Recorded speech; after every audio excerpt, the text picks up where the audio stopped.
Kabanata 1641. Nakita ni Chad na lalong lumungkot ang mukha ni Elliot, kaya itinaas niya ang kamay at sinuntok siya sa mukha. Gising ka ba? Hindi ito bar, ito ang kasal ni na Shay at Wesley. Kinaladkad ni Chad si Mike sa guest room. Matapos kunin ni Chad si Mike, agad na naglakad ang dalawang matanda ng pamilya Brock kay Elliot. Elliot, okay ka lang? Bakit nag-away kayong dalawa? Umiling si Elliot, ayos lang ako, marami siyang nainom, at medyo over the top siya. Sabi ni Nolan, madami yata silang nainom sa tanghali, matagal ka nang naging abala, kaya oras na para magpahinga. Elliot, sige, makalipas ang halos kalahating oras nang magising si Leila, dinala siya ni Avery sa banquet hall para kumain ng prutas. Lumapit si Wesley kay Avery at tinawag siya, may alitan sina Mike at Elliot. Mga kalahating oras ang nakalipas. Sunod-sunod na malalaking tandang pananong ang lumitaw sa isip ni Avery. Sa umaga pa lang nagkaroon ng conflict si Elliot kay Ben Shaffer, at sa hapon naman ay nagkaroon siya ng conflict kay Mike. Kasal ngayon, pwede ka bang huminahon? Saan nagpunta si Elliot? Tanong ni Avery. Sabi ni Wesley, pumunta ka sa kwarto ni Robert, pumunta at tingnan, huwag makipag-away sa kanya, feeling ko medyo kakaiba sila ngayon. Kuya Wesley, huwag kang masyadong mag-isip, actually wala naman, nagiinuman silang lahat ngayon, kadalasan sa bahay ko, madalas silang mag-away. Isang mahinang ngiti ang pinakawalan ni Avery, at saka sinabing, ibibigay sa iyo si Leila. Naglakad si Avery patungo sa resting room ni Robert. Nagising si Robert at umiinom ng gatas habang may hawak na bote ng gatas. Magiliw na tiningnan ni Elliot si Robert, mula sa kanyang mukha, imposibleng makita na hindi kaaya-aya ang nangyari. Elliot, hindi ka ba naidlip? Lumapit si Avery sa kanya at hinawakan siya, bakit hindi ka matulog sandali? Imbes na tanungin siya, hinayla siya ni Avery palabas sa room. Hindi ako inaantok, sagot ni Elliot, kakagising lang ni Robert, umiyak siya nang makita niya ako. Avery, ayaw niyang yakapin mo siya, anong pinagtatalunan ni Mike? Hulaan ko, dahil ba kay Rebecca? Kalmado ang ekspresyon ni Avery at kalmado ang tono. Well, tumingin si Elliot sa kanyang mga mata at nagtanong sa paos na boses, Avery, sabihin mo sa akin kung ano ang dapat kong gawin. Bakit mo natanong? Di ba nagkasundo tayo kanina? Gawin mo lang ang sinabi namin kanina, pinulupot ni Avery. Ang kanyang mga braso sa kanyang baywang at ipinatong ang kanyang ulo sa kanyang dibdib. Elliot, medyo hindi ako komportable ngayong umaga, ngunit naisip ko na. Pasensya na, humingi ng tawad si Elliot, hindi mo kailangang humingi ng tawad sa akin, hindi dahil sa iyo masama ang pakiramdam ko. Nilagay ni Avery ang kamay sa labi niya. Hinawakan ni Elliot ang kamay niya, nanlamig ang mga mata niya, at mas malamig pa ang boses niya. Noong nakaraang taon, bago ako umalis sa Younroville, dapat pinatay ko na ang bata, ngayong ipinanganak na ang bata, hindi ko kayang patayin ang batang iyon. Kabanata 1642. Nagulat si Avery sa mga sinabi nito.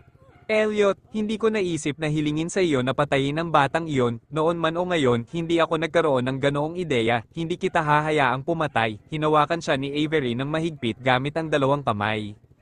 Alam kong hindi mo ako pipilitin ng ganito. Ang Adam's apple ni Elliot ay gumulong pataas at pababa, nakatingin sa kanya na may eskarlata na mga mata. Avery, handa akong gawin ang lahat para sa iyo, dahil alam kong matagal mo na akong mahal, mas maganda ang nakaraan kaysa sa iba pa.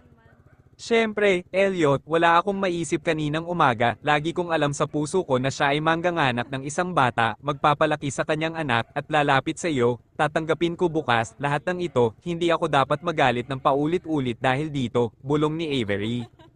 Elliot, Avery, salamat sa pagpapatawad mo sa akin. Matigas na sabi ni Avery, Elliot, huwag kang magpasalamat dahil pinapatawad mo na rin ako, walang makapaghihiwalay sa atin, gusto kitang makasama sa buhay ko, at mamamatay ako, gusto kong ilibing kasama ka, ako rin, emosyonal na sabi ni Elliot na ikinulong ng mahigpit sa mga braso nito.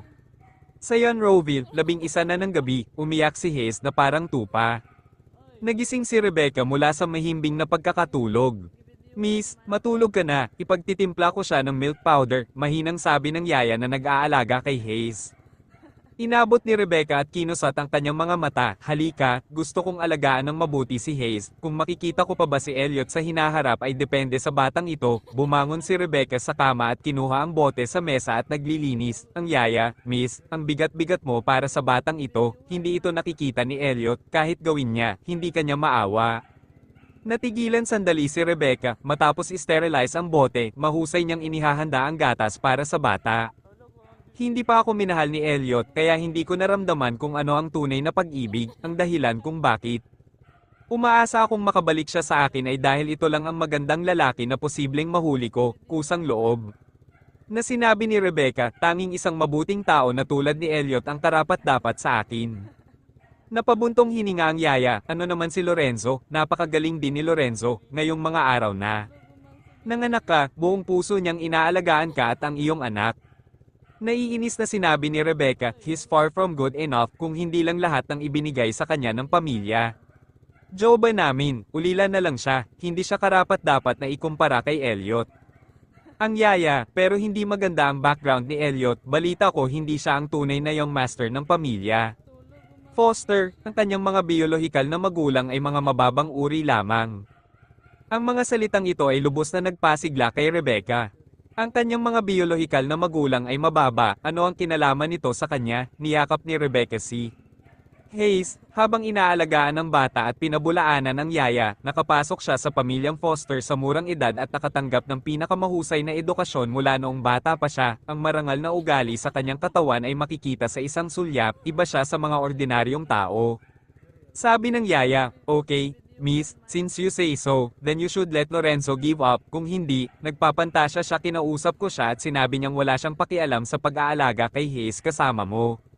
Sarcastic na sabi ni Rebecca, hehe, wala siyang pakialam sa akin, I mind him, pero dire-diretso ko siyang tinatanggihan, wala na si Papa, kailangan ko siyang tulungan sa mga bagay-bagay, mas mabuting manatili siya sa tabi ko sa buong buhay niya at maging baka at kabayo para sa akin, bagamat hindi siya mabuting asawa, tiyak na. Mabuting tao siya, yaya, miss, kung sasabihin mo kay Lorenzo ang iniisip mo, siguradong malulungkot siya.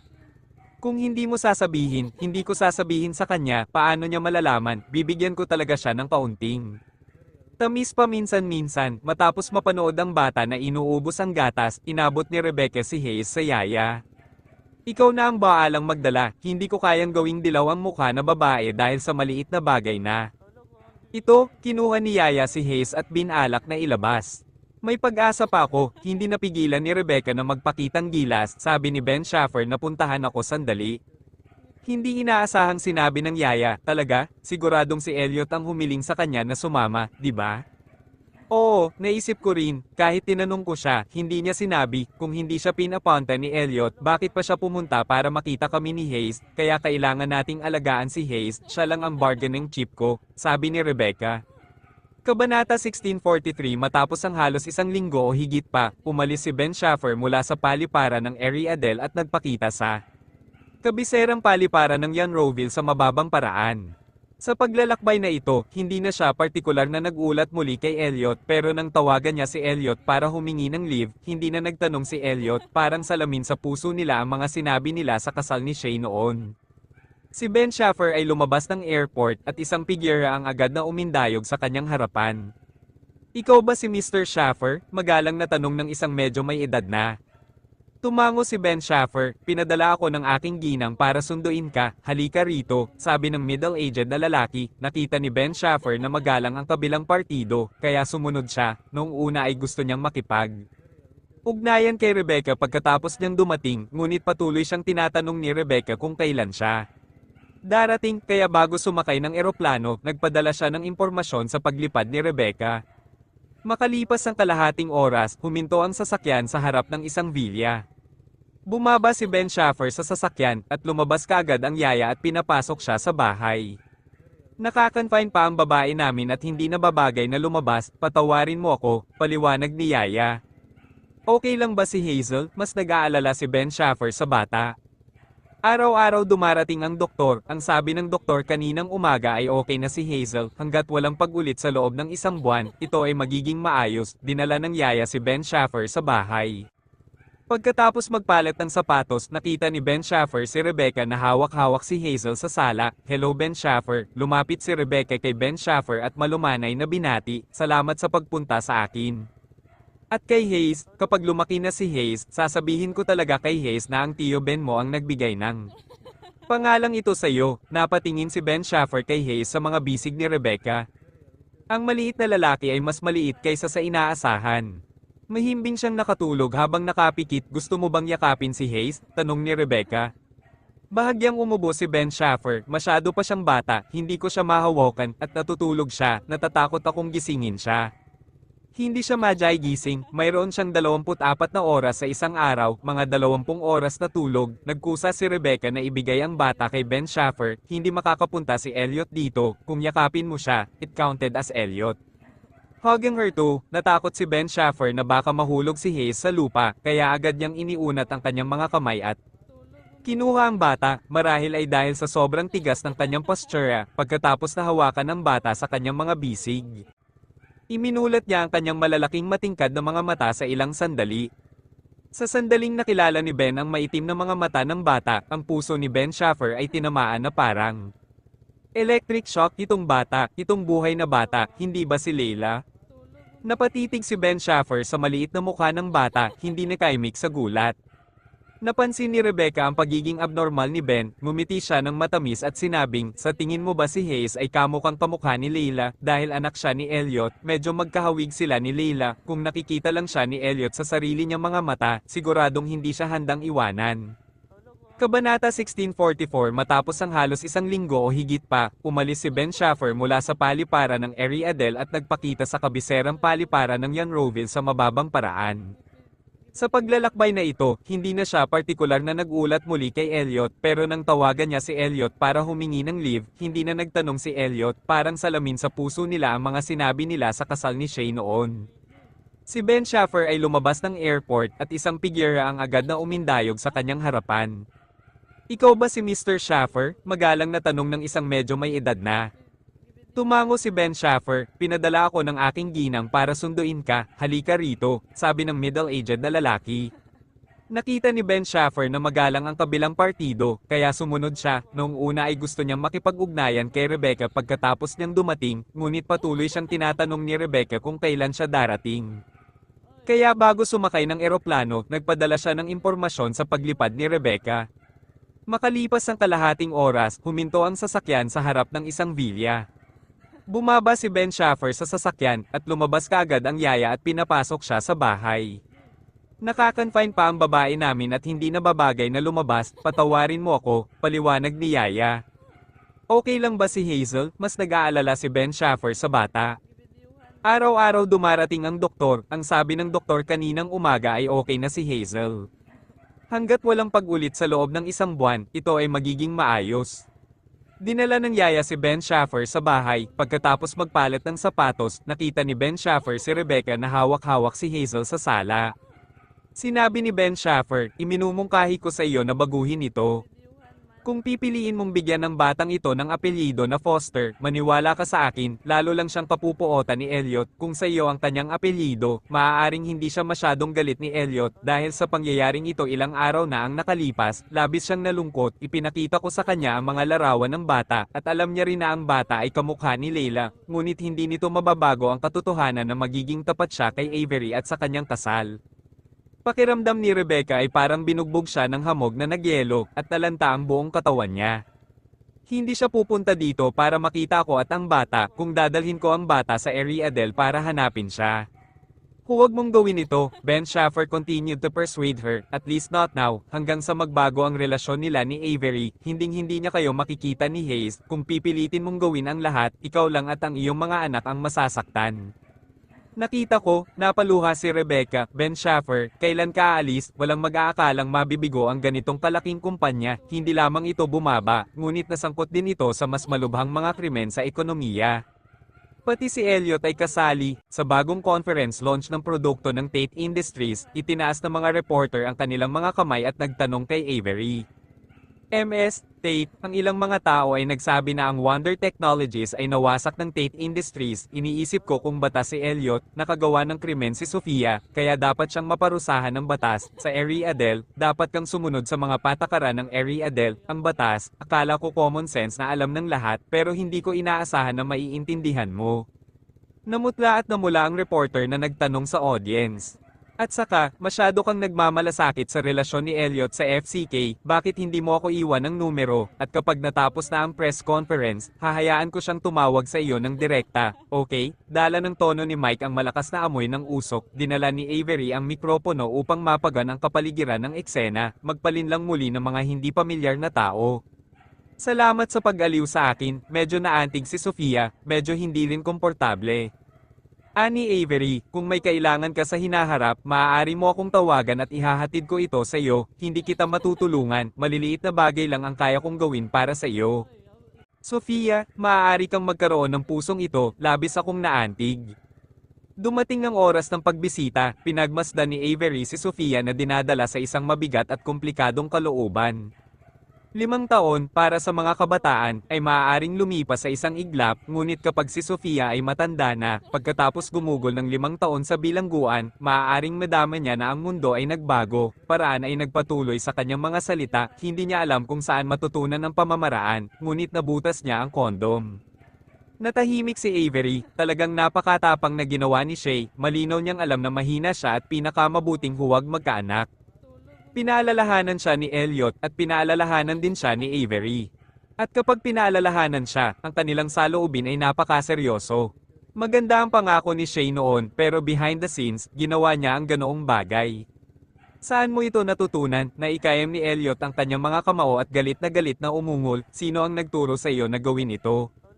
Hindi, walang nagtuturo, nasa phone ko, tignan mo, niyakap ni Shay ang braso ni Wesley at tumingin kay Elliot na may takot, kuya, pasensya na, hindi na ako masunurin ulit pero sorry talaga, gusto kong manganak ng anak para kay Wesley. Hindi, pinutol siya ni Elliot bago mabuo ang bata, bilasan mo na sirain mo, ito ay gagawa ng pinakamaliit na pinsala sa'yo. Luha si Shay, agad na sinambulat ang pilapil, pinunasan ni Wesley ang kanyang luha gamit ang tisyo at inaliw siya. Shay, makinig ka sa kapatid mo, this time kasalanan ko naman, kapag pinatumba mo ang bata, etali ko. Elliot accused, you shouldn't have a relationship with her at all, hindi ako pumayag sa inyong dalawa sa simula, dahil nag-alala ako tungkol dito, Wesley, hindi mo talaga kayang alagaan si Shay, konsensya. Saan ka parang normal na tao, malayo ka sa normal na tao, kahit kailan ay hindi payag si Elliot na pag-alitan siya, pero ngayon, kung hindi niya ito jijisingan, pipilitin niyang gawin ang sarili niyang bagay, normal people have brains, do you have any brains? Ang mga normal na tao ay hindi naghahanap ng kamatayan, paano ang tungkol sa'yo? Huwag mo siyang pag-alitan, hindi na nakinig si Wesley kaya pinutol niya ito ng mariin, kasalanan ko ang lahat dahil hindi ako nakagawa ng maayos. Napatingin si Avery sa naglalakihang asol na mga ugat sa noo ni Wesley. Hindi pa niya ito nakitang galit na galit, Elliot, naniniwala akong kukumbinsihin ni Kuya Wesley si Shay, tayo muna, hayaan mo silang huminahon.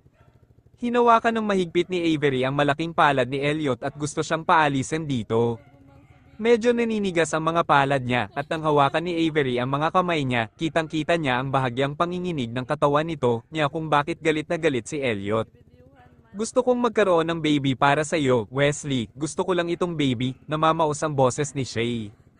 Ayoko ng mga bata, Shay, hindi ko sinabi sa iyo na gusto ko ang mga bata, malupit na sinabi ni Wesley para isoko niya ang bata, on the contrary, I hate children very much, sapat na sa akin ang pagkakaroon mo, wala akong pasensya o lakas para mag-alaga ng mga bata. Ngunit nanganak ako ng isang sanggol at hindi ko kailangan ng pangangalaga mo, kaya kung alagaan ang sanggol at makakatulong ang nanay mo sa pag-aalaga nito, paliwanag ni Shay sa kanya, Avery. Hindi siya makikinig, siya ay matigas ang ulo, mas matigas ang ulo kaysa sa iba, sabi ni Elliot sa paos na boses, pinaandar ang makina, at pinaandar ang sasakyan palabas at sinabing, Avery, iuuwi na kita. Ano naman sa'yo? Tanong ni Avery, may something sa company, kailangan kong bumalik mamaya ngayon, masyadong abala si Elliot ngayon, tinawagan siya ni Wesley, at pumunta siya rito pagkatapos umalis sa kanyang trabaho. Sinabi ni Avery, kung gayon, tumigil ka, mag-isa akong magdadrive pabalik mamaya, gusto kong makasama si Shay kahit sandali. Kinagat ni Elliot ang kanyang mga ngipin, huminga ng malalim, at inihinto ang sasakyan. Pagkababa ni Avery sa kotse, pinanood niya itong pinaalis ang sasakyan bago tumalikod at naglakad patungo sa komunidad. Gusto si Hayes, si Avery ang nagpilit sa iyo na maging isang soul. Bumagsak ang luha ni Rebecca sa mukha ni Hayes, nagulat si Hayes at agad na tumingin sa kanya. Elliot, hindi kita pipilitin, pinakiusapan ako ni Ben Schaffer na huwag pumunta sa Area Adele para istorbohin ka dahil mahihirapan ka lang nito, kaya hindi ko nadadalhin ang bata para hanapin ka, makakasiguro ka. Malamig at seryoso ang ekspresyon ni Elliot, hindi ako pinilit ni Avery, lahat ng desisyon ko, lahat yan ay bunga ng sarili kong deliberasyon. Rebecca, wala akong nararamdaman para sa iyo, at hindi na natin kailangang makipag-ugnayan, itong batang ito, kung ayaw mong palakihin, kaya ko siyang palakihin. Elliot, bakit mo sinabi ang mga malupit na salita? Humihikbi si Rebecca. Kung gayon, huwag mong gawing sangla si Hazel para i-blackmail ako sa hinaharap. Kung gagawin mo, ito ay magiging kontraproduktibo lamang. Binigyan siya ni Elliot ng pagbabakuna ng maaga, alinman sa pagpapalaki mo sa kanya ng maayos, at maaari kitang bigyan ng suporta sa bata. Ako mismo ang susuporta sa kanya, ayoko ng sustento sa bata. Mabilis na nagdesisyon si Rebecca. Elliot, parang ang tigas mo talaga, ayaw ko na sa akin at sa batang ito. Hindi ko gusto ang isang bata, Elliot corrected her, ayoko na ulitin yung sinabi ko, wala kang makukuha sa akin. Dahil ibinigay na ni Elliot ang lahat kay Avery, kahit na nakikita niya ngayon si Hayes at naaawa sa kawawang batang ito, hinding-hindi magbabago ang ugali niya kay Rebecca dahil dito, hindi ka ba talaga pupunta dito para makita ko? Malamig at mapaat na ang mukha ni Rebecca, at nanginginig ang boses. Hindi, sabi ni Elliot, hindi siya pupunta sa Younroville, at ginawa niya ang sinabi niya. Kung hindi ko dadalhin ang aking anak para hanapin ka, hindi na ba kita makikita sa buhay ko? Tanong ni Rebecca, kahit na ang bata ay 1 taong gulang, 10 taong gulang, nasa hustong gulang, nakapagtapos ng kolehiyo, nag-asawa at nagkaanak, hindi ka ba sasama? Oo, si Elliot ay walang puso hanggang sa huli, sinira ang mga iniisip ni Rebecca. Okay, I know, I really know, niyakap ni Rebecca si Hayes, at napaluha. Natakot si Hayes at nagsimulang umiyak, tiningnan ni Elliot ang umiiyak na mukha ng kanyang anak at halos hindi mapigilan ang galit. Rebecca, hindi mo ba naririnig na umiiyak ang anak mo? Kung hindi mo kayang pangalagaan ang bata, ibigay mo sa akin? May pakialam si Elliot kay Hayes, kung wala siyang pakialam kay Hayes, hindi siya magagalit at pag-alitan si Rebecca sa pag-iyak. Agad na pinunasan ni Rebecca ang kanyang mga luha, binuhat si Hayes, at humimok ng ilang salita ng mahina. Matapos tumigil sa pag-iyak si Hayes, tumingin ulit siya sa kamera. Hindi, nag-aalala talaga ako sa gagawin ni Rebecca sa kanya, sabi ni Chad. Elliot, kailangan ni Rebecca na tulungan siya ni Ben para hindi siya malagay sa panganib. Bahagyang umubos si Chad, nag-aalala akong gagamit si Rebecca ng beauty trick kay Brother Ben. Hindi napigilan ni Elliot na humanga sa kanyang imahinasyon. Ano bang nasa isip mo? Gutom na ba si Ben Schaffer? Napakamot ng ulo si Chad, bagaman hindi ko pa nakikilala si Rebecca, pakiramdam ko ay isang walang awa na karakter si Rebecca. Una sa lahat, kakasal lang niya sa'yo, noong bata pa siya, nakaisip siya ng paraan para palihim munang lumikha ng bata. Pangalawa, nagawa niyang patayin ang sarili niyang ama ng walang awa, karamihan sa mapag-alitan, since hindi niya mapigilan. Shay, hindi ka dapat nangako na aalagaan mo si Shay ay tanga, si Wesley ba ay tanga din? Tiningnan ni Avery ang galit na asol na mga ugat sa kanyang noo, at umalingaw-ngaw sa kanyang isipan ang mga katagang sinabi nito.